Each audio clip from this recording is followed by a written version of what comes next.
اگلا سوال یہ ہے کہ صدقہ فطر کس پر واجب ہے اور کن لوگوں کو دیا جائے اور اس کی کتنی مقدار ہے؟ گزارش یہ ہے کہ صدقہ فطر ہر صاحب نصاب شخص پر واجب ہوتا ہے۔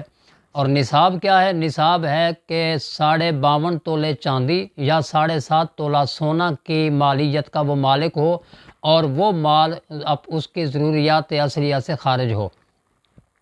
ضروریات اصلیہ سے مراد اس کے رہنے کا مکان، اس کی سواری اور اس کے پہننے کے کپڑے، گھر کے لیے علیحدہ کپڑے، کام کاج کے لیے علیحدہ، عید کے لیے، جمعہ کے لیے یا کسی اور تقریب میں آنے جانے کے لیے لباس علیحدہ۔ یہ سارے کی ساری چیزیں ضروریات اصلیہ میں داخل ہیں۔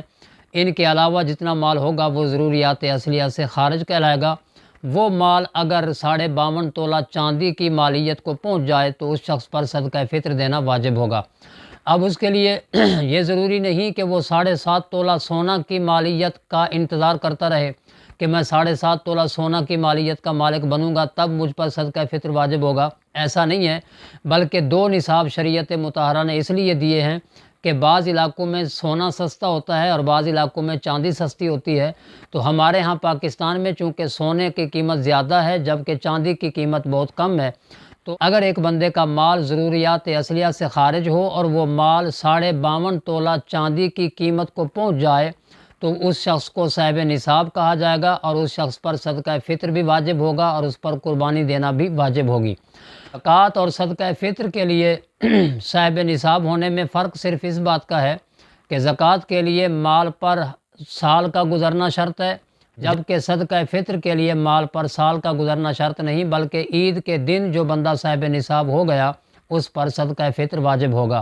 اسی طرح 10 ذو الحجہ کو اگر صاحب نصاب ہو گیا تو اس پر قربانی واجب ہوگی۔ اور صاحب نصاب شخص کے اوپر اپنا فطرہ بھی واجب ہوگا اور اس کی نابالغ اولاد کا فطرانہ بھی اس پر واجب ہے۔ نابالغ اولاد کی طرف سے بھی باپ فطرانہ ادا کرے گا، چاہے وہ کتنے ہی بچے کیوں نہ ہوں۔ ہر بچے کی طرف سے الگ الگ صدقہ فطر ادا کرنا ہوگا۔ رہی بات بالغ اولاد اور بیوی کی، تو شوہر پر بیوی کا صدقہ فطر یا باپ پر بالغ اولاد کا صدقہ فطر واجب نہیں ہوتا، بلکہ ان کے لیے حکم یہ ہے کہ اگر وہ خود صاحب نصاب ہیں تو وہ اپنا فطرہ خود دیں گے، اور اگر وہ خود صاحب نصاب نہیں ہیں تو بیوی کا صدقہ فطر شوہر پر یا بالغ اولاد کا صدقہ فطر باپ پر واجب نہیں ہوتا۔ اور اگر وہ ادا کر دے تو صدقہ نافلہ کہلائے گا، یعنی نفلی صدقہ کہلائے گا، اس کا بھی اس کو اجر ملے گا اللہ رب العزت کی پاک بارگاہ سے۔ یہ فطرانہ دینا اس کا رائے گاہ نہیں جائے گا، اس کا بھی اس کو اجر دیا جائے گا۔ رہی یہ بات کہ صدقہ فطر کن لوگوں کو دیا جائے، تو قرآن کریم نے مصارف بھی بتا دیے۔ فقراء، غرباء، مساکین اور مسافر لوگوں کو صدقہ فطر دیا جا سکتا ہے، بیوہ عورت کو بھی صدقہ فطر دیا جا سکتا ہے، اور مدارس کے جو طلباء ہیں وہ بھی مسافر کے حکم میں ہوتے ہیں، ان کو بھی صدقہ فطر دیا جا سکتا ہے۔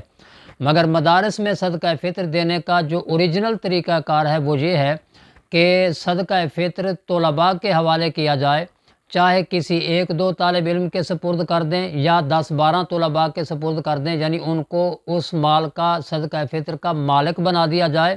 پھر وہ طلباء اس صدقہ فطر کے مال کو مدرسہ کے محتمم کے حوالے کر دیں، پھر جا کے محتمم کو شریعت مطہرہ کی جانب سے اجازت عام ہوگی کہ وہ مدرسہ کی کسی بھی ضرورت پر اس مال کو خرچ کر سکتا ہے۔